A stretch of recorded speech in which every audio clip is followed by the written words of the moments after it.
Olá a todos e todas, eu gostaria de cumprimentá-los e agradecer aos organizadores do 8º Encontro Paranaense de Engenharia de Alimentos e da 7ª Semana Acadêmica de Engenharia de Alimentos da Universidade Federal da Fronteira Sul pelo convite para poder conversar um pouquinho com vocês sobre compostos fenólicos. O meu nome é Tatiane Luiza Cadorinho Oldoni, eu sou docente do curso de Bacharelado em Química e do Programa de Pós-Graduação em Tecnologia de Processos Químicos e Bioquímicos da Universidade Tecnológica Federal do Paraná.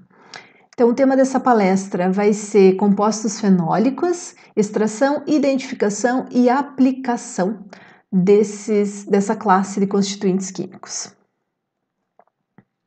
Bem, a utilização de produtos naturais com propriedades terapêuticas é tão antiga quanto a espécie humana.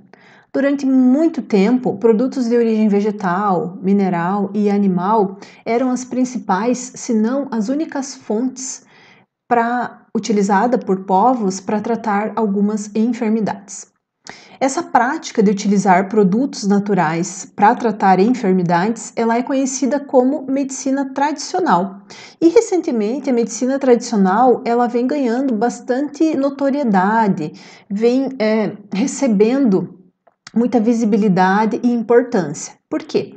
Em grande parte devido à percepção de que produtos naturais eles podem ser mais seguros e tão eficazes quanto drogas produzidas de forma sintética em laboratórios. Bem, baseados na medicina tradicional, diversas drogas já foram descobertas, né? E o start, né, o ponto inicial para a descoberta dessas novas drogas a partir de produtos naturais, muitas vezes está relacionado com a etnofarmacologia, que é esse conceito que eu quero apresentar para vocês, né? A etnofarmacologia, ela pode ser caracterizada como uma ciência interdisciplinar que vai explorar, né, ativos biológicos tradicionalmente empregados ou observados pelo homem.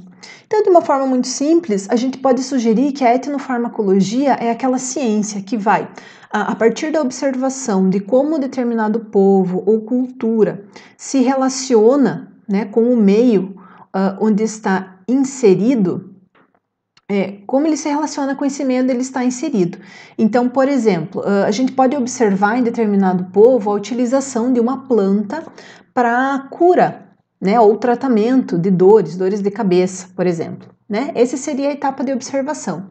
Na sequência, nós, como cientistas, pesquisadores, deveríamos, então, levar essa planta para o laboratório, ou melhor, poderíamos, né, levar essa planta para o laboratório e fazer todo um estudo de determinação da composição química, determinação de atividades biológicas, farmacológicas, se essa planta, ela efetivamente tem uma eficácia, né, no tratamento da dor de cabeça, se essa planta ela é segura para ser consumida, qual a dose segura que eu posso consumir dessa planta. Então vejam que a etnofarmacologia seria realmente o start de tudo, né? A partir de uma observação, a gente consegue propor plantas, produtos naturais que possam ter ação terapêutica e desenvolvemos então um estudo para comprovação dessa ação. Inclusive, diversas drogas que existem hoje comercialmente, né, elas tiveram o início, tiveram a sua descoberta, né, utilizando a etnofarmacologia. Eu trouxe alguns exemplos para que a gente pudesse olhar com um pouquinho mais de cuidado. Vamos iniciar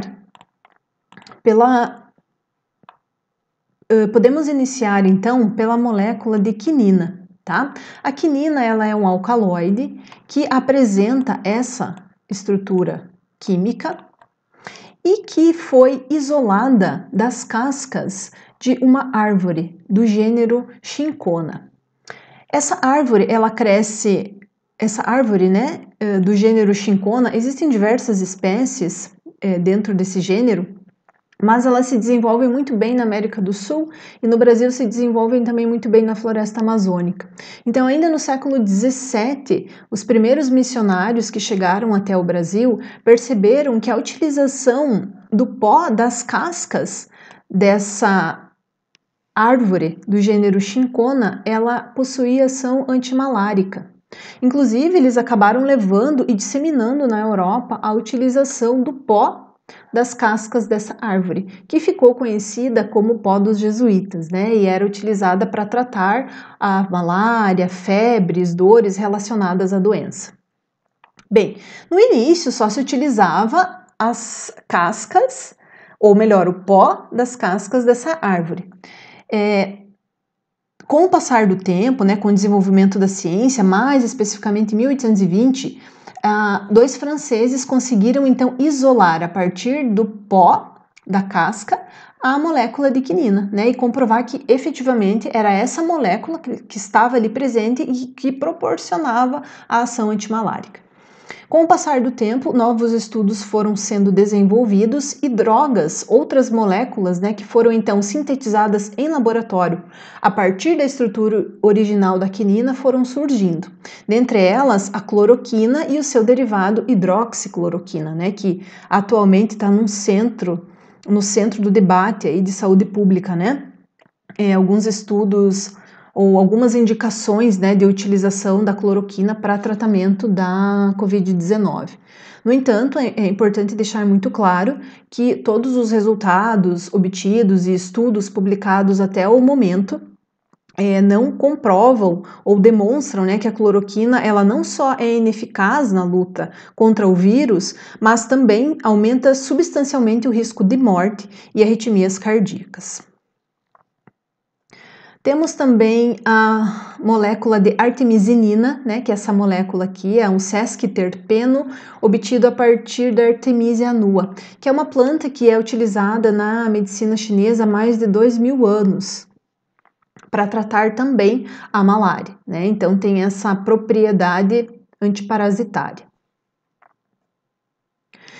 Inclusive, uma cientista chinesa, a Yu Tu, ela pesquisou por bastante tempo a erva, né, Artemisia annua, que era apontada como um agente antimalárico na medicina tradicional, e ela conseguiu isolar a artemisinina, que é justamente o princípio ativo, aquele componente que vai estar presente na planta e que vai ser responsável pela atividade antimalária. Inclusive, ela conseguiu identificar, sintetizar em laboratório a artemisinina e, a partir desses estudos, ela ganhou o Nobel em 2015 de Medicina e Fisiologia. Temos também os alcaloides opiáceos, que muitos de vocês já devem ter ouvido falar, principalmente quando a gente trata da morfina. A morfina, ela é um alcaloide obtido a partir da papoula, né? Trouxe essa imagem linda aqui de um campo de papoulas, a Papaver somnífero, que após perder suas pétalas, temos essa cápsula e são realizadas incisões nessas cápsulas onde a gente percebe esse líquido esbranquiçado que é o ópio, né? Parecido com o látex. E a partir desse líquido, do ópio, é que a gente obtém então as substâncias naturais opiáceas, como a morfina e a codeína. Diversos estudos já foram realizados em laboratório com o objetivo de tentar sintetizar novas moléculas que também tenham um efeito terapêutico semelhante à morfina, sem causar dependência. No entanto, até o momento, nenhum resultado, nenhum estudo ainda obteve sucesso. Inclusive, destaco para vocês um estudo que foi realizado há bastante tempo já, em 1894, com uma molécula, né, produzida a partir da morfina, que era diacetilmorfina, e que foi utilizada pela empresa Bayer para tratar doenças, né, principalmente a tosse.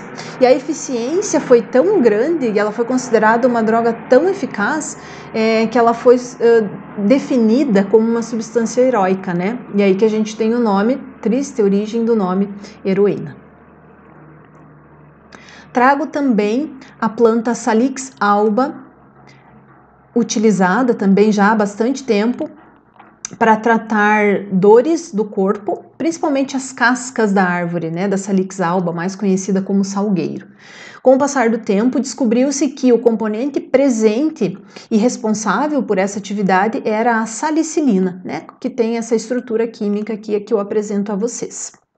Diversos estudos também foram realizados a partir da salicilina, de modificação estrutural, e chegou-se então ao tão conhecido ácido acetil salicílico. amplamente utilizado nos dias de hoje e que, inclusive, em 1950, né, entrou para o livro dos records, para o Guinness Book, devido ao fato de ser a droga mais popular comercializada no mundo todo. Então vejam, diversos exemplos, na verdade, alguns poucos exemplos de drogas descobertas, utilizadas no passado e que são utilizadas ainda hoje para tratar doenças ou que foram o start, né? A partir de determinadas moléculas foram sintetizadas novas em laboratório com potencial aplicação e distribuição para a população, né? Então, diversos produtos, diversas drogas com origem em produtos naturais. Trago para vocês também, para a gente ter uma noção um pouco mais concreta de números, né? Novas drogas que são produzidas a partir de produtos naturais. Esses dois pesquisadores, o David Newman e o Gordon Craig, eles trabalham desenvolvendo reviews e avaliando o número de novas drogas que surgem, que são comercializadas, que têm origem em produtos naturais. A última revisão que eles realizaram foi essa revisão que ela abraça, né, os anos de 1981 até 2019. E o que eles concluíram, então, nesse estudo, né, nessa última revisão deles? Que aproximadamente 42% das novas drogas descobertas, aprovadas e comercializadas, elas têm origem em produtos naturais. Seja macromoléculas biológicas, né, sejam moléculas obtidas de produtos naturais de forma inalterada ou até com alguma alteração em laboratório, né, ou seja, derivados de produtos naturais, mas que sim tiveram a sua origem a partir desses produtos, né? Então a gente consegue perceber que ainda hoje muitas drogas aprovadas e comercializadas têm a sua origem em produtos naturais. E aí a gente pode se questionar, tentar focar um pouco mais no nosso país, né? Será que vale a pena eu estudar plantas brasileiras? Eu trago dois estudos para que a gente possa visualizar um pouco esses números, né? O primeiro estudo é de Beck e colaboradores, de 2017, em que eles relatam que o Brasil é o país com a maior diversidade de árvores do mundo, o que representa aproximadamente 14% das espécies de árvores encontradas na Terra. Messias e colaboradores 2015 ainda indicam que entre as plantas existentes, estima-se que pelo menos metade delas apresentem alguma propriedade terapêutica. E, no entanto, nem 1% destas já foi estudada. Então vejam que o Brasil, devido à nossa ampla diversidade, biodiversidade, é um país riquíssimo em espécies botânicas com potencial de estudo que podem nos proporcionar substâncias com propriedades terapêuticas e que pouquíssimos estudos foram já realizados, ou melhor, existem ainda muito a ser explorado, né? Nosso país, a gente pode dizer que é composto por uma usina química, né? Diversas plantas, diversos produtos naturais com potencial para nos fornecer moléculas que podem ser amplamente aplicadas no tratamento de enfermidades. E ainda, para a gente tentar entender um pouquinho melhor como é que esses componentes, né, que têm ação terapêutica, como é que a gente pode encontrar eles, né, como é que a gente pode encontrar esses componentes dentro da planta. É claro que vai ser uma abordagem muito superficial, muito inicial, mas eu gostaria de apresentá-la a vocês. A gente pode considerar que dentro de um metabolismo de uma planta, nós temos dois tipos de metabólitos sendo produzidos. O metabolismo primário, que vai produzir os metabólitos, né, primários, macromoléculas, e o metabolismo secundário. Bem, a principal diferença entre esses dois metabolismos é que no metabolismo primário nós temos o desenvolvimento, ou o metabolismo primário ele é o responsável por processos bioquímicos vitais da planta, como, por exemplo, a fotossíntese, a respiração celular, a síntese de aminoácidos. Usualmente, esses componentes eles têm uma distribuição universal. O que isso quer dizer? que os metabólitos, os componentes produzidos a partir do metabolismo primário, eles vão estar presentes em todas as espécies. E quais seriam, né, então, esses metabólitos primários? A gente pode destacar macromoléculas como lipídios, proteínas, açúcares e ácidos nucleicos. No metabolismo secundário, nós temos o desenvolvimento de processos bioquímicos não vitais, porém essenciais ainda à planta. Podemos sugerir também que esses metabólitos eles têm uma distribuição restrita, ou seja, não são todas as famílias botânicas que terão a presença de todas as classes de metabólitos secundários. Inclusive, a gente pode classificar algumas famílias botânicas em função da classe de metabólitos secundários que estão presentes nessas famílias.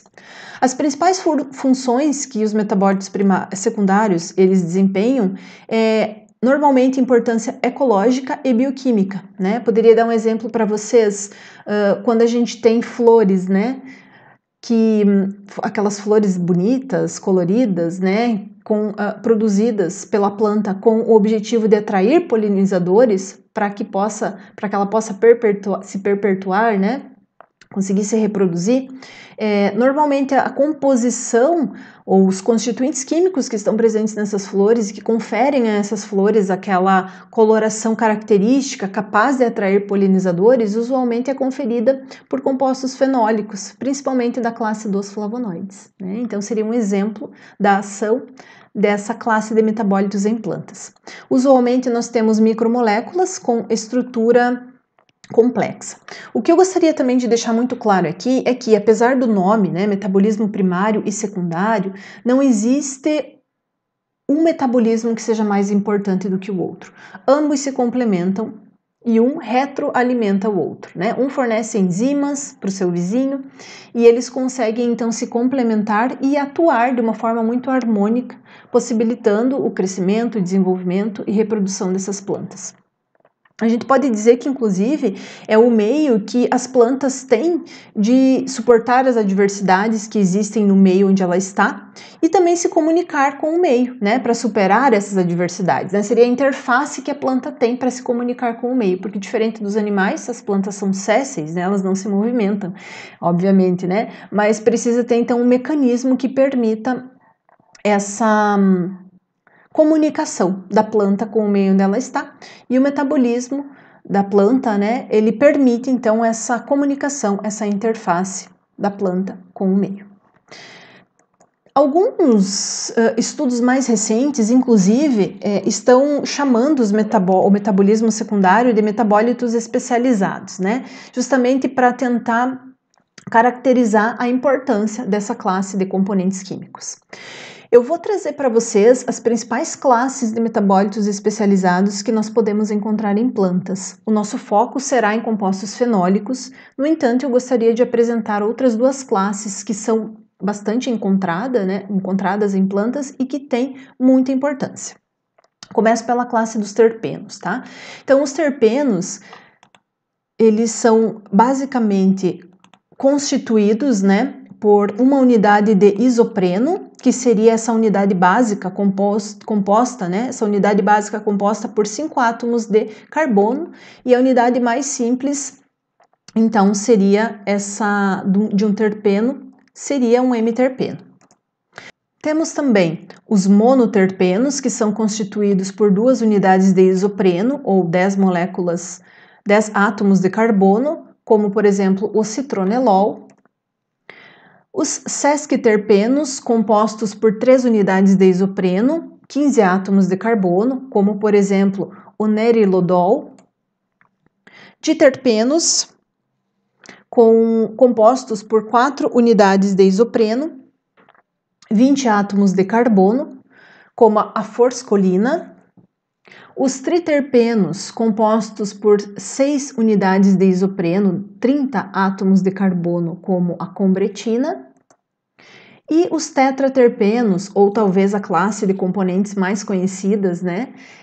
Mais conhecida como carotenoides, composto por 8 unidades de isopreno, 40 átomos de carbono. Então, uma molécula, neste exemplo, a molécula de beta-caroteno, né? Uma molécula, então, um pouquinho maior, que caracteriza essa subclasse, né, os tetraterpenos, dentro da classe terpenos. Temos ainda compostos nitrogenados, em que podemos destacar uma unidade básica composta, como o próprio nome sugere, né, por átomos de nitrogênio. Podemos ter a classe de compostos nitrogenados, que são os alcaloides, em que o nitrogênio estará presente no anel aromático, como por exemplo a cafeína. Os glicosinolatos, em que o nitrogênio estará fora do anel e teremos também a presença de átomos de enxofre, nesse caso uma molécula glicosilada, ou seja, uma molécula de açúcar, então, ligada à estrutura.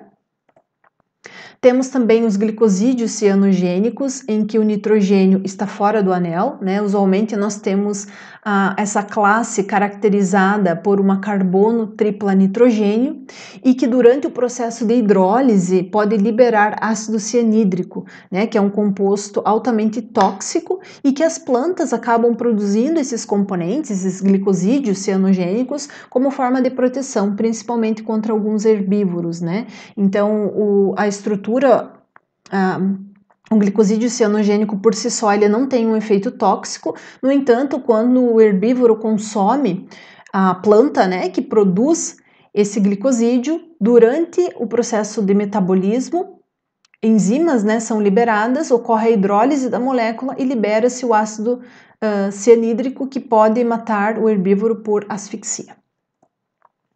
E também os aminoácidos não proteicos. Então, esses são as principais subclasses, né, de compostos nitrogenados encontrados em plantas. E por último, temos a classe dos compostos fenólicos, que acaba sendo objeto do nosso estudo, né, nessa palestra. Bem, basicamente, os compostos fenólicos, eles são compostos, né, pela unidade básica denominada fenol, em que nós temos um anel aromático, ao menos um anel aromático, e ligado a esse anel aromático um grupamento OH. Então é isso que vai caracterizar um composto fenólico. No entanto, na natureza já foram identificados mais de 10.000 compostos fenólicos, né? Existem diferentes classes e subclasses desses compostos em plantas. Eu trouxe uma classificação que eu acho mais simples e que pode facilitar o entendimento nesse primeiro momento, em que os compostos fenólicos eles são subdivididos como compostos flavonoides e compostos não flavonoides. Dentre os compostos não flavonoides, nós podemos citar os fenilpropanoides, né? Então, que tem um anel aromático e ligado a esse anel aromático uma função ácido carboxílico e 3 átomos de carbono. Temos a classe também das antraquinonas, a classe das cumarinas e a classe dos taninos, né? Que são moléculas um pouco mais complexas, formada usualmente por monômeros de ácidos fenólicos, e que vocês devem conhecer como aquelas substâncias que, quando a gente bebe um vinho, por exemplo, dão adstringência ao vinho. Então, a classe de compostos fenólicos responsáveis, né, ou responsável por essa adstringência é a classe dos taninos. Então, todos esses exemplos, todas essas subclasses são exemplos de compostos não flavonoides. E nós temos também a classe dos flavonoides. Dentre os compostos fenólicos, a classe dos flavonoides ela recebe muita atenção devido ao fato de esta classe apresentar diversas atividades biológicas, né, como atividade antioxidante, atividade antimicrobiana, antifúngica, antitumoral. Então, vários estudos têm como foco, como objetivo, estudar e identificar flavonoides em plantas. Aqui nós temos a estrutura básica dos flavonoides, né? A gente pode caracterizar essa estrutura sendo composta por 2 anéis aromáticos, o anel A e o anel B, e esses 2 anéis aromáticos unidos por um heterociclo. Existem, as variações, as subclasses e diferentes compostos flavonoides que a gente pode encontrar na planta, elas vão ocorrer a partir das diferentes substituições que a gente pode enxergar tanto nos anéis aromáticos quanto nesse ciclo. Em função das diferentes substituições, nós temos algumas subclasses de compostos fenólicos que eu acabei descrevendo aqui do lado para vocês. Destaco também 2 flavonoides glicosilados, né, que acabaram sendo alvo de minhas pesquisas recentes e que eu isolei, o grupo de pesquisa isolou a partir das folhas de moringa oleífera. Então são 2 flavonoides, né, com a estrutura básica aqui de um flavonoide unido a essa estrutura básica uma molécula de um glicosídeo. Nesse caso nós temos a isoquercetina, né, que seria a quercetina 3-O-glicosídeo e a astragalina, canferol 3-O-beta-D-glicosídeo. Se a gente olhar para a estrutura desses 2 flavonoides, a gente observa uma semelhança muito grande. Basicamente, o que a gente enxerga de variação é que na astragalina, nas posições 3' na posição 4', nós temos a presença de um grupamento OH, enquanto que na isoquercetina, nas posições 3' e 4', nós temos a presença dos grupamentos OH. Então vejam que mesmo com uma pequena variação na estrutura química, a gente pode observar uma grande variação na atividade biológica que esses compostos fenólicos podem apresentar. Bom, então já entendemos um pouquinho, né, quem são os compostos fenólicos, quais são as principais classes, subclasses, né, que compõem essa classe de bioativos. E agora a gente vai falar um pouquinho de como extrair e isolar esses componentes de uma planta. Porque vejam, é muito importante a gente conseguir extrair de forma adequada e também conseguir isolar, ou seja, tirar lá de dentro da planta aquele componente, aquele composto químico que vai ser o responsável pela atividade da planta. E para isso existem alguns steps, alguns passos que a gente deve seguir para poder isolar de uma forma eficiente os componentes que têm realmente uma atividade biológica no organismo. Tá? Eu costumo trabalhar muito com a prática de extração e isolamento bioguiado. Então a gente vai tentar entender um pouquinho melhor isso. Mas eu gostaria só de caracterizar talvez o termo bioguiado para vocês, né, antes da gente iniciar.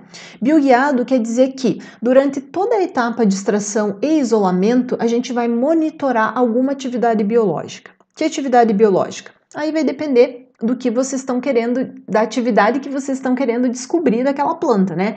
Pode ser, por exemplo, uma atividade antimicrobiana, uma atividade antioxidante, a gente pode utilizar cultura de células para verificar uma atividade antitumoral, diversos ensaios farmacológicos. Especificamente na minha linha de pesquisa eu trabalho com atividade antioxidante. Então, durante todas as etapas de extração, purificação e isolamento de compostos ativos, eu monitoro a atividade antioxidante. Bem, no início, então, a gente precisa escolher a planta que vai ser trabalhada, realizar uma correta identificação da planta, de preferência, né, o estudo realizado por um botânico. Devemos colher esse material de forma adequada, secar esse material para que ele tenha uma durabilidade maior, né, durante o estudo. E a partir daí a gente pode começar a pensar em produzir extratos, né? Esses extratos, na sequência eu já vou mostrar algumas formas que a gente pode utilizar para produzir esses extratos, mas nesse momento eu só gostaria de citar que é importante a gente avaliar a atividade já biológica que esse extrato bruto, vamos chamar assim, né? Ele pode conter. Na sequência, a partir desse extrato bruto, nós podemos purificar, produzir frações purificadas a partir de técnicas cromatográficas, a fim de se obter frações mais concentradas dos componentes bioativos. Para a obtenção dessas frações, na verdade, existem diferentes formas, eu vou apresentar algumas para vocês, mas eu gostaria que vocês soubessem que não estão limitadas apenas a essas que eu vou apresentar. E eu gostaria também de reforçar que, após a obtenção dessas frações, é muito importante que a gente possa testá-las novamente quanto à atividade biológica que a gente está acompanhando, porque a gente vai seguir no estudo somente com aquelas frações que realmente tiverem alguma atividade biológica. Na sequência, eu posso obter substâncias puras, usualmente por meio de ferramentas cromatográficas, e essas substâncias puras, ou seja, os compostos que foram isolados daquela planta, devem ser testados novamente quanto à atividade biológica para que a gente possa comprovar, né, que aqueles componentes são os responsáveis pela atividade da planta. E é importante ressaltar também que esses ensaios podem garantir se a atividade que determinada substância apresenta, né, se ela consegue manter essa atividade mesmo sozinha, ou se a atividade que a gente vinha acompanhando nas frações obtidas era resultado de um possível sinergismo entre diferentes compostos que estão presentes, que também é uma possibilidade. E por último, claro, a gente tem que fazer a etapa da identificação, né? Identificar quem são essas substâncias, eu vou falar um pouquinho mais sobre isso ainda nessa palestra, e os testes toxicológicos, ou seja, testes que possam garantir a segurança no consumo daquelas substâncias isoladas, né? Ou dosagem adequada, dosagem máxima de determinada substância para que ela não cause nenhum mal ao organismo. Bem, falando um pouquinho sobre os métodos de extração, para a gente obter o extrato bruto, aquele primeiro extrato, né, que a gente vai analisar, existem diferentes formas de se obter esse extrato. Eu acabei escolhendo duas formas, até em função do tempo que a gente tem, duas formas bem distintas, tá, que vão produzir extratos muito distintos em composição química. O primeiro é a técnica que utiliza o Soxhlet. Nessa técnica, a gente vai ter o material, né, que está sendo estudado, por exemplo, folhas, que serão colocadas dentro de um cartucho, levado até, esse cartucho com as folhas vai ser levado até o equipamento, até o aparato de Soxhlet. A gente vai colocar um solvente aqui em contato, um solvente que será aquecido melhor, né? Durante a volatilização, durante o aquecimento, esse solvente ele é volatilizado, ele encontra esse condensador aqui, onde vai ter uma passagem constante de água, né, para resfriar, e ele é condensado, cai sobre as folhas e carrega com ele, então, aqueles componentes químicos capazes, né, que são extraídos pelo solvente que eu estou utilizando. Então vejam que nesse caso é muito importante a escolha do solvente, né, porque eu vou conseguir extrair componentes que tenham uma certa afinidade com o solvente que eu estiver empregando. Usualmente nessa técnica de Soxhlet são utilizados solventes mais voláteis, né, com menor polaridade. Temos também um procedimento que é muito utilizado quando se estudam plantas, né, que seria o método de maceração a frio. Nesse procedimento, eu acabei trazendo todo um detalhamento aqui um pouco maior em função de um estudo que a gente fez recente com as folhas de moringa oleífera para ilustrar as diferentes etapas que compõem, então, esse procedimento de maceração a frio. Nesse caso, nós temos uma quantidade, né, da amostra da planta em estudo, que vai ser colocada, por exemplo, no Erlenmeyer, em contato também com um solvente extrator. No nosso caso, nós utilizamos uma mistura de etanol e água, ou seja, uma mistura de solventes polares.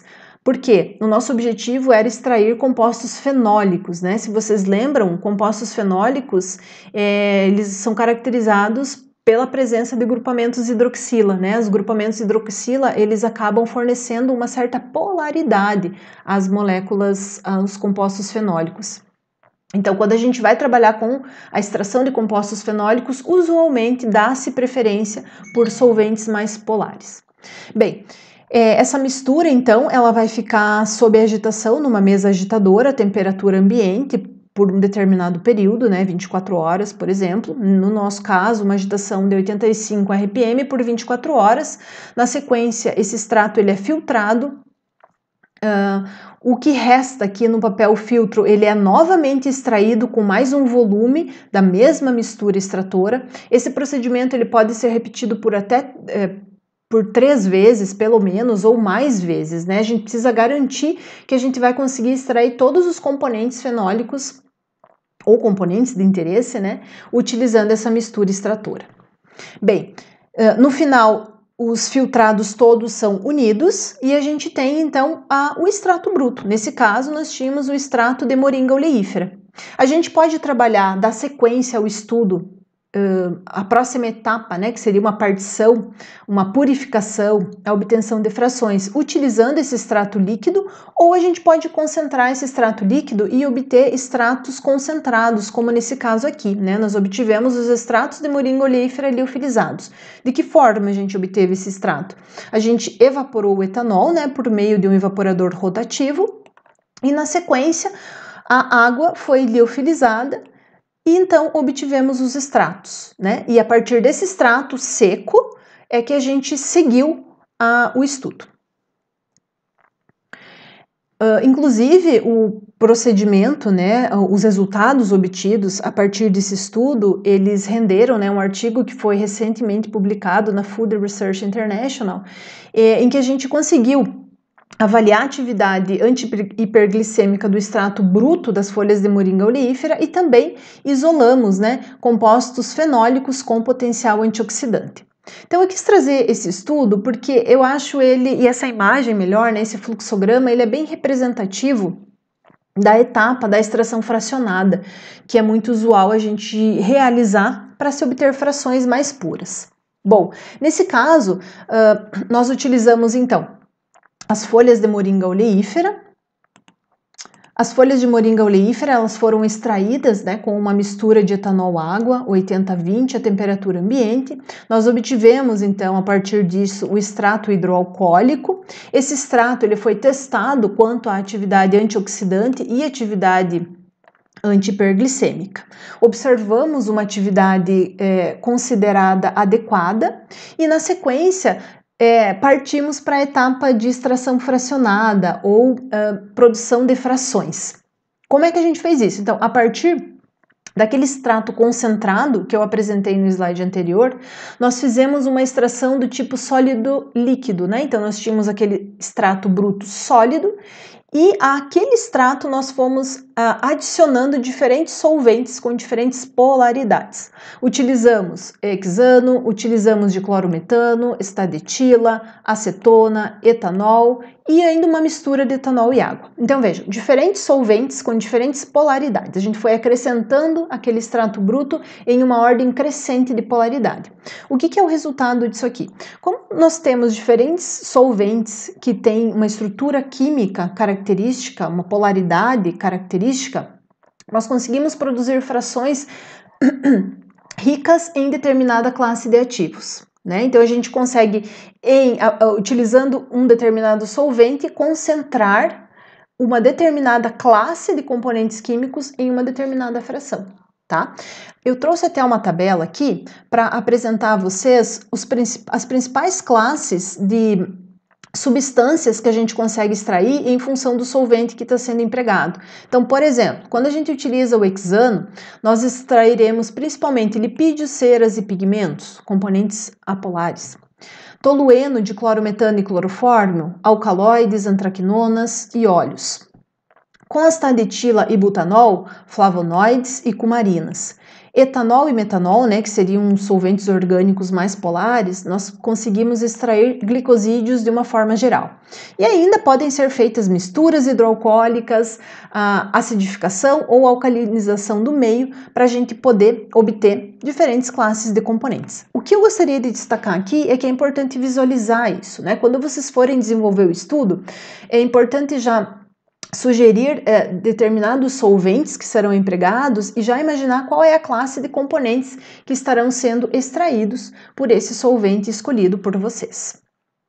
Bem, então nós produzimos aqui diferentes frações que foram avaliadas quanto à atividade antioxidante e nós elegemos apenas a fração acetato de etila para seguir do estudo. E por que a fração acetato de etila? Porque ela foi a fração que apresentou a maior atividade antioxidante. E aí nós seguimos então no estudo de purificação, utilizando técnicas cromatográficas, coluna aberta, por exemplo, né, de sílica gel, e obtivemos então 61 subfrações, vejam, 61 subfrações, né, que foram todas testadas quanto à atividade antioxidante e reagrupadas em 18. E elas foram testadas quanto à atividade antioxidante e 3 subfrações apresentaram uma atividade antioxidante elevada, que foi a subfração 12, a subfração 13 e a subfração 15. E a partir delas, por meio de cromatografia em modo semi-preparativo, nós isolamos 3 compostos da moringa, o ácido cafeioquínico, a isoquercitrina e a astragalina. Então vejam, com esse procedimento a gente conseguiu isolar 3 compostos a partir das folhas de moringa oleífera, em que a gente pode sugerir fortemente que esses compostos são os responsáveis ou contribuem grandemente com a atividade antioxidante dessas folhas. E por que isso é importante? Porque a gente consegue até padronizar. A gente consegue utilizar esses componentes como marcadores químicos, ou seja, quando um extrato for produzido a partir das folhas de moringa oleífera, se esses componentes forem identificados, é muito provável que a gente possa indicar uma potencial atividade antioxidante desse extrato obtido das folhas de moringa oleífera. Tem uma forma de padronizar, né, de normalizar, de normatizar os extratos obtidos a partir de produtos naturais. Isso é muito importante. Bem, e aí eu vou falar um pouquinho agora com vocês sobre a cromatografia, porque quando a gente fala de produtos naturais, extração, purificação e isolamento de compostos bioativos, não tem como a gente não utilizar a cromatografia. Então, é claro que nessa palestra a gente não vai ter tempo de aprofundar, mas pelo menos alguns conceitos que eu considero fundamentais eu vou tentar passar para vocês. Bom, a cromatografia ela é considerada um método físico-químico de separação de componentes, tá? Então, utilizando a cromatografia, a gente consegue separar compostos. Vejam, era isso que a gente estava fazendo até agora, né? A partir de um extrato bruto, a gente utilizou algumas técnicas cromatográficas para separar componentes. Então, quando vocês quiserem essa ação, separar compostos de uma mistura complexa, vocês devem utilizar a cromatografia. E basicamente, a separação ela ocorre porque na cromatografia nós temos 2 fases que são immiscíveis. Eu vou falar um pouco mais de cromatografia líquida, porque quando a gente trabalha com produtos naturais, principalmente esses extratos mais polares, a gente vai utilizar muito a técnica de cromatografia líquida. Nessa técnica, nós temos 2 fases que são immiscíveis, uma fase estacionária e uma fase móvel, né? A fase estacionária, ela pode ser, na verdade, essas 2 fases, elas têm contato íntimo, uma se locomove através da outra. Assim, a fase que se move denomina-se fase móvel e a que não se locomove denomina-se fase estacionária, né? Então, é um exemplo clássico da técnica de cromatografia. A mistura complexa, ou seja, a mistura que a gente tem de componentes, ela é colocada em contato com essas 2 fases, fase móvel e fase estacionária, e dependendo da interação que ocorrer entre os componentes presentes nessa mistura, fase móvel e fase estacionária, nós teremos a separação dos compostos. Trago inclusive para vocês um exemplo de uma técnica cromatográfica muito simples. Inclusive foi a técnica que deu origem à cromatografia, foi a técnica desenvolvida pelo botânico Michael Tsuei em 1906. Ele estava trabalhando com extratos botânicos e ele conseguiu separar pigmentos a partir de um extrato de planta. Basicamente, nós temos o quê? Uma coluna de vidro. Nessa coluna de vidro, nós iremos preenchê-la com uma fase estacionária. A fase estacionária, existem diversos tipos de fase estacionária, tá? Então, essa fase vai estar aqui, ela não vai se locomover. No topo dessa coluna, nós vamos entrar com a mistura que se pretende separar. No nosso caso, era a fração ácida de etila de moringa oleífera, né? Então, uma fração já semi-purificada. Nós adicionamos no topo da coluna e fizemos eluir por essa coluna uma mistura de diferentes solventes, com polaridades diferentes. A cada momento em que esses solventes eluíam pela coluna, eles arrastavam consigo diferentes classes de componentes, né? Então, a gente pode sugerir que esses solventes orgânicos empregados na técnica, eles são considerados a fase móvel do sistema. Nós podemos visualizar algumas bandas coloridas, né, diferentes colorações, aqui uma banda marrom um pouquinho mais escura, aqui uma banda um pouquinho mais clara, aqui uma banda com um tom mais avermelhado, caracterizando o quê? A separação daquele extrato inicial em diferentes classes de compostos, diferentes bandas, né, com colorações diferentes, muitas vezes, que estão sendo compostas por classes de componentes distintos. Nós temos também a cromatografia que ocorre em equipamento, né? Então, quando a gente utiliza uma fase estacionária, altamente empacotada, uma coluna altamente empacotada com fase estacionária, em que existe inclusive a resistência da passagem da fase móvel e que nós precisamos auxiliar a passagem dessa fase móvel com a pressão, né, de um sistema, nós temos os equipamentos, os cromatógrafos, né? Então, os cromatógrafos são os equipamentos utilizados atualmente para o desenvolvimento da cromatografia.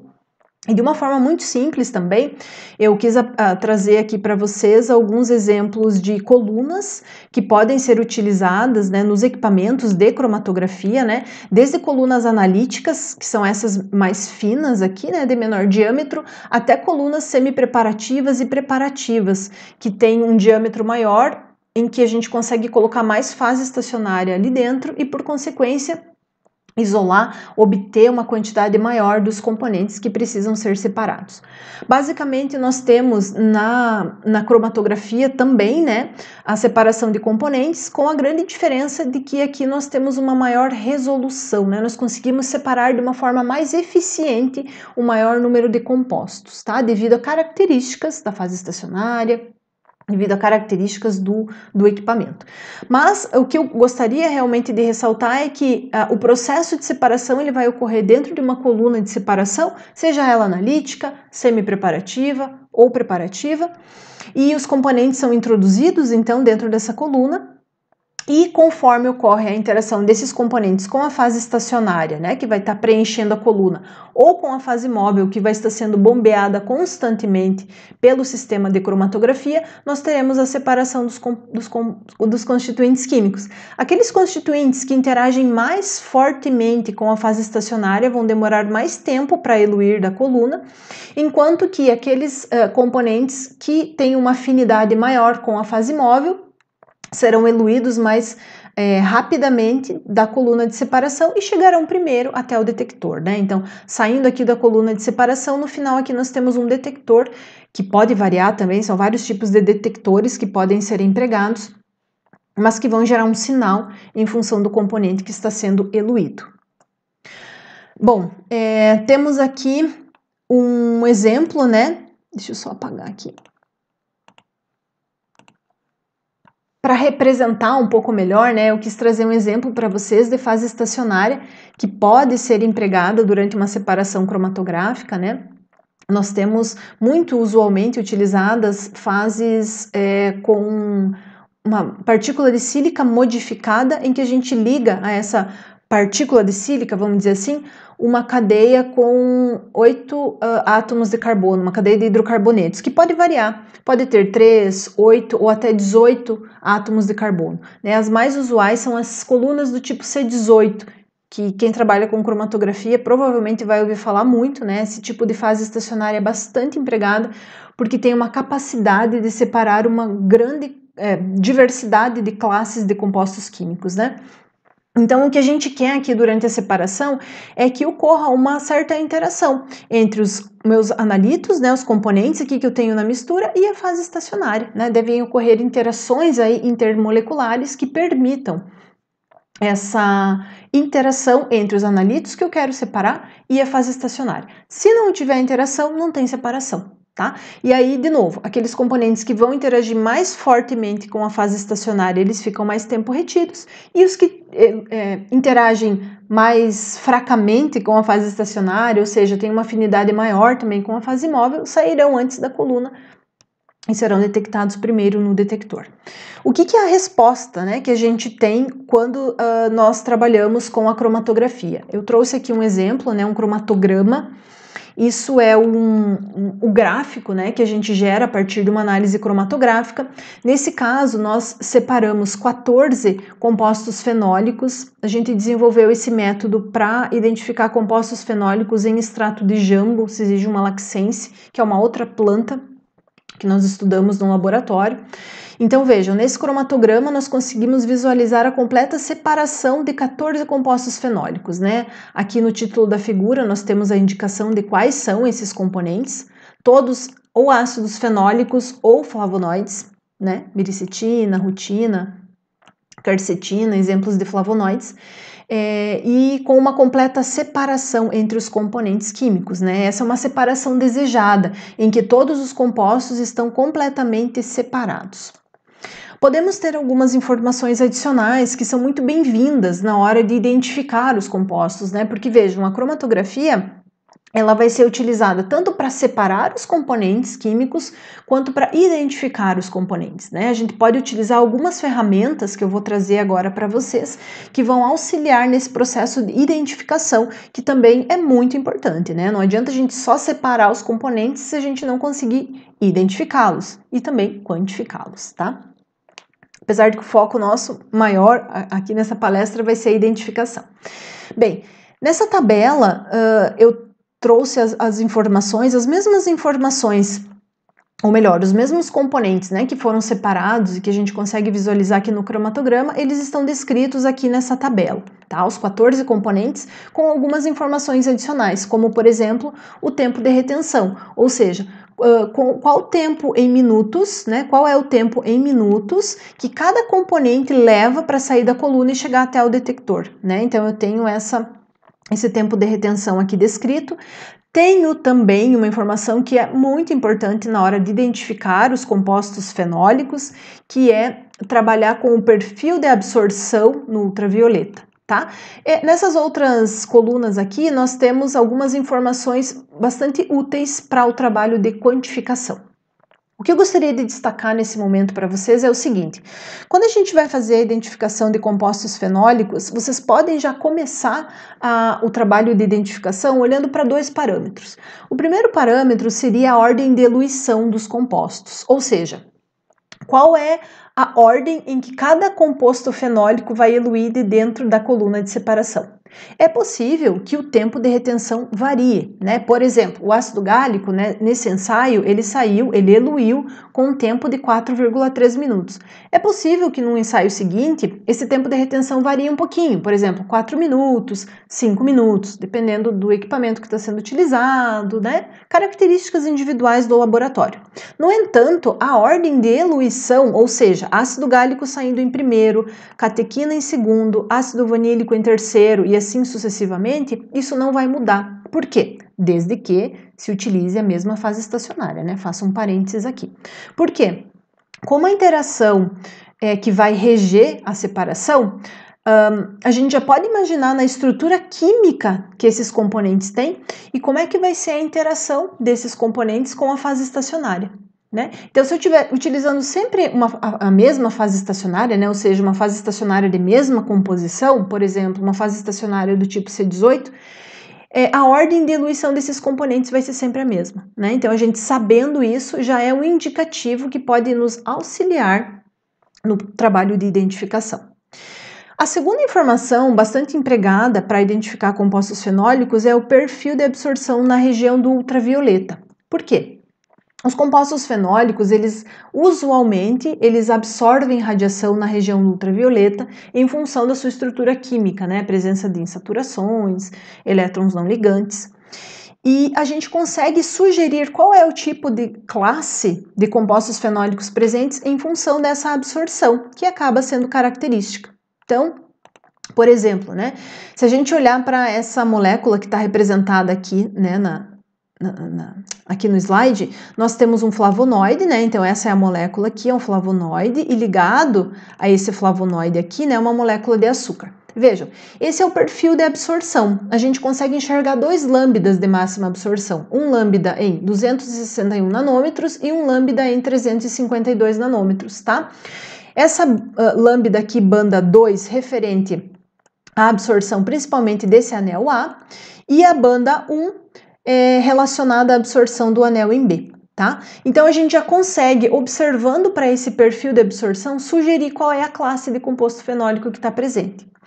Trouxe para vocês uma tabela que caracteriza as principais classes de flavonoides que a gente pode identificar a partir da observação dos lambdas de máxima absorção, né? Banda 2 e banda 1. A gente já consegue sugerir qual é a classe de flavonoide presente em função desse perfil de absorção. Tá? Então, reforçando, dois parâmetros que são muito importantes quando vocês começam a trabalhar com a cromatografia líquida de alta eficiência com o objetivo de identificar compostos, né? Avaliar o perfil de eluição, a ordem de eluição dos componentes da coluna e o perfil de absorção que esses componentes eles apresentam. E trazendo uma última informação agora para fins de identificação, eu não poderia deixar de falar da técnica de espectrometria de massas, né? Então, a técnica de espectrometria de massas é uma técnica também muito antiga, que é utilizada para identificação de componentes. Recentemente, essa técnica, quer dizer, nem tão recentemente assim, mas há algum tempo essa técnica de espectrometria ela vem sendo utilizada acoplada a técnicas de separação, como por exemplo as cromatografias.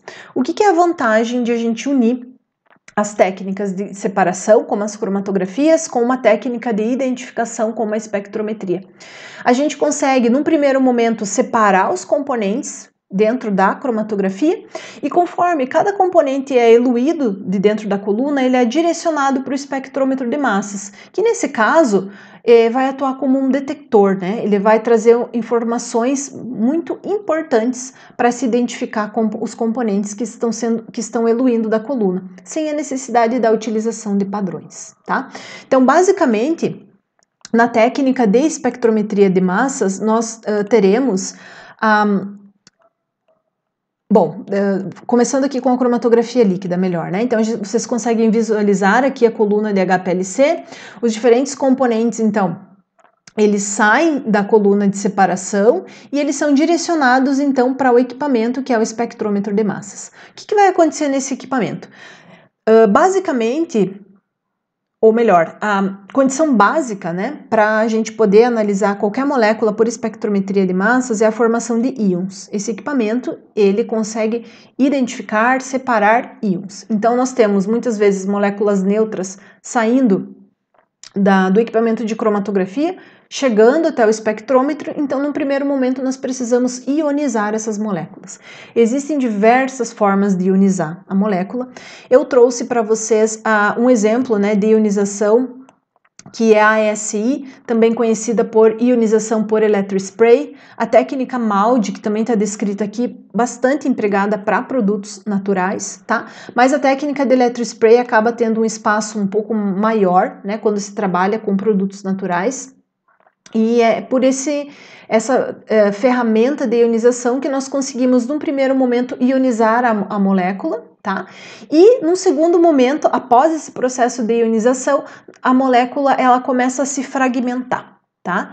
Ela pode se fragmentar, então, gerando fragmentos que serão utilizados, a gente pode pensar como um quebra-cabeça, né? A gente vai ter várias pecinhas que foram formadas pela ruptura dessa molécula e conforme eu vou encaixando cada pecinha, cada pedacinho dessa molécula, eu posso sugerir a identidade química do componente que está sendo analisado, tá? Então, de uma forma muito simples, a espectrometria de massas trabalha dessa forma, né? Ionizando e fragmentando a molécula, né? Esses fragmentos eles serão separados dentro do analisador de massas e serão direcionados até o detector para gerar o sinal analítico ou o espectro de massas, né? Então, esse é um espectro de massas gerado a partir da análise, né, de um determinado componente. Então, aqui nós temos um alcaloide, né, glicosilado, que foi analisado pela técnica de espectrometria de massas, e eu trouxe para vocês dois espectros de massa, na verdade, da mesma estrutura química. Por quê? Quando a gente fala da espectrometria de massas, a primeira pergunta que vai ser feita a vocês é: vocês querem analisar essa amostra, né, ou essa molécula, enfim, se for já um composto puro, no modo positivo ou no modo negativo? Então, vocês já precisam saber qual é o modo que vocês vão escolher para analisar essa amostra. Posso trabalhar nos dois modos de ionização, positivo ou negativo? Posso, não tem problema algum, né? Acaba que o custo às vezes é um pouco mais elevado.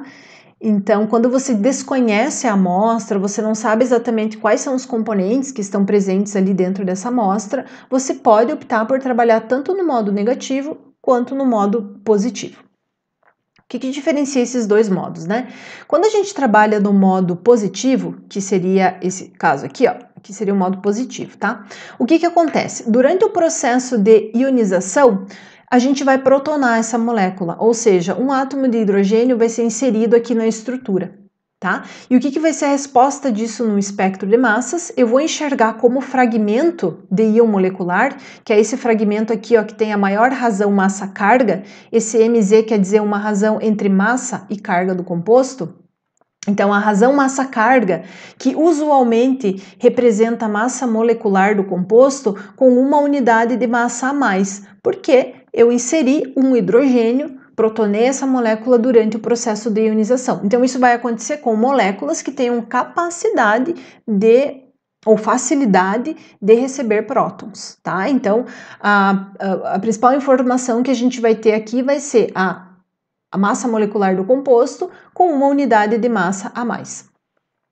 Quando nós trabalhamos no modo negativo, né, o inverso vai ocorrer. Eu vou ionizar essa amostra, no entanto, eu vou utilizar esse modo aqui para quando a molécula ela tem capacidade ou facilidade em perder prótons, né? Nesse caso aqui, a gente consegue observar, né, a perda de um átomo de hidrogênio, e a resposta, o resultado disso vai ser que no espectro de massas, eu vou enxergar esse fragmento de íon molecular com uma razão massa-carga com uma unidade de massa a menos do que a massa molecular do composto, né? Porque ele perdeu um hidrogênio. Então, vejam, nesse caso aqui a massa molecular é 284, né? Porque ele ganhou um hidrogênio, e nesse caso a massa molecular ela está representada como 282 porque teve a perda de um hidrogênio. Então, a gente precisa de preferência, né, entender e saber qual o melhor modo de ionizar a amostra, se positivo ou negativo, até para poder imaginar qual é o tipo de resposta que a gente vai obter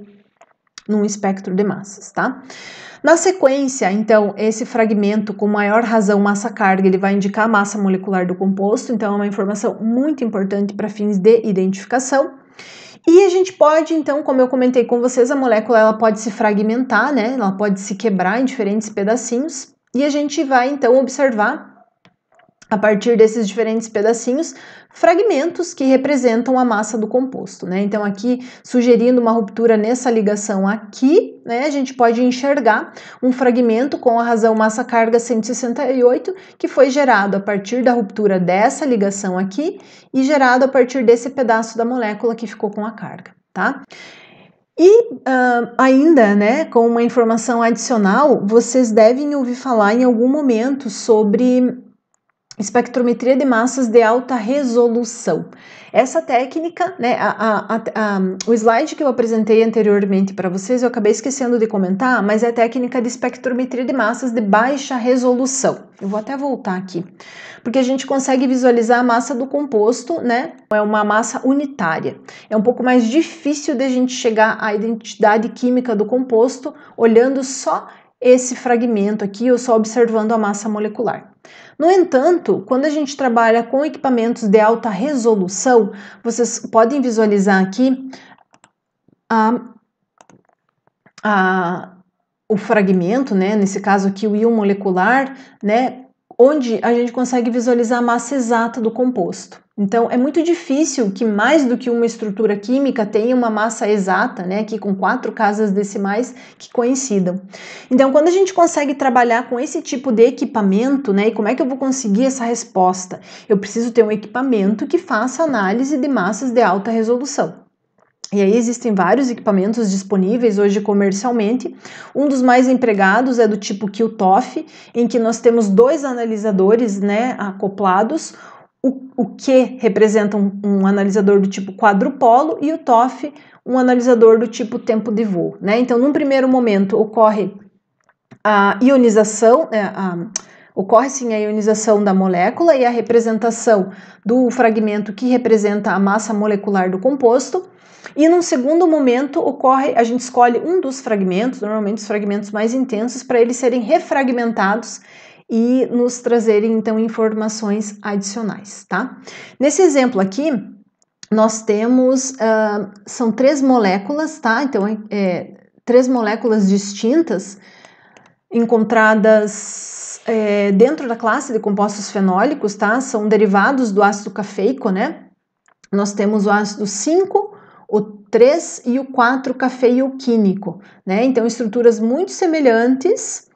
E aí vejam que mesmo a molécula sendo muito semelhante, nós conseguimos diferenciá-la, né, a partir da análise de um espectro de massas, porque nós conseguimos observar algumas vezes um perfil de fragmentação diferenciado, né? A massa molecular não vai mudar, porque os constituintes dessa molécula são os mesmos, no entanto, o padrão de fragmentação, a forma com que essa molécula vai se quebrar, vamos dizer assim, e se rearranjar, ela acaba sendo característico em função do componente que eu estiver analisando, né? Então, a partir dos fragmentos de íon molecular e dos fragmentos de MS2 que a gente pode enxergar a partir da ruptura, da fragmentação dessa molécula, nós conseguimos identificar com uma elevada exatidão qual é o composto presente na amostra. Então, é uma técnica. A espectrometria de massas de alta resolução é uma técnica, uma ferramenta muito poderosa e que, sempre que possível, deve ser utilizada para nos auxiliar nos trabalhos de identificação de compostos fenólicos. O último trabalho que a gente publicou agora no início desse ano, inclusive, né, eu trago para vocês para representar, né, a utilização da técnica, né, de UHPLC, QTOF MS-MS. Então, a gente utilizou a técnica de ultra performance, né, liquid chromatography, acoplado a um analisador do tipo quadrupolo com tempo de voo, né, para desenvolver experimentos do tipo MS1 e MS2. E a partir disso nós conseguimos então identificar no extrato de planta que estava sendo analisado 23 compostos, na sua maioria compostos fenólicos, né, flavonoides principalmente, nesse extrato de planta, né? Então a gente consegue com uma comparação, né? E aí as formas de interpretar os espectros, existem muitas bases de dados disponíveis comercialmente ou até na internet, né? De forma livre, para que a gente possa consultar e realizar a comparação do espectro que a gente obteve na análise com esses espectros para poder sugerir a identidade química. De uma forma geral, nós conseguimos então identificar o composto comparando a massa medida, né, a massa exata aqui que foi medida, com a massa teórica, né, já descrita na literatura. Então vejam que a massa medida muito próxima daquela massa teórica.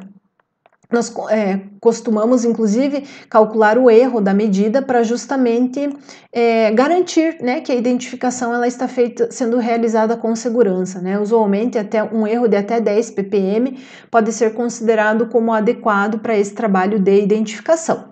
Então, nós comparamos a massa medida do íon molecular e também podemos comparar alguns fragmentos, né? Ou seja, aqueles pedacinhos da molécula após a sua ruptura, comparar com a literatura para poder chegar à identidade química do composto. Então, usualmente nós apresentamos os dados dessa forma para garantir a identificação de forma correta dos componentes que estão sendo analisados.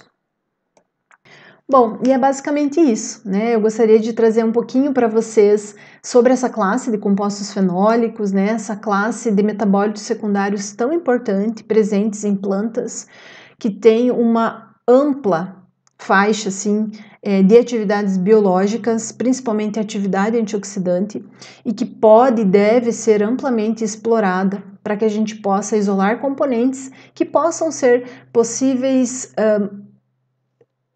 compostos, né, que serão utilizados como na indústria farmacêutica, na indústria de alimentos, na indústria química, na indústria cosmética, né, devido a essa ampla variedade de atividades biológicas. No entanto, para que a gente possa sugerir também essas aplicações, nós precisamos executar um trabalho correto de extração, isolamento, purificação e identificação desses componentes químicos, né? Então eu espero que nessa palestra breve eu tenha conseguido passar para vocês um pouquinho desse universo de compostos fenólicos, que de alguma forma eu possa estimulá-los a quem já trabalha nessa linha, né, seguir pesquisando esses componentes, e para quem tem interesse também em começar a trabalhar, a pesquisar nesse universo, que o campo é muito vasto, tem muita coisa a ser pesquisada e descoberta, e eu fico à disposição.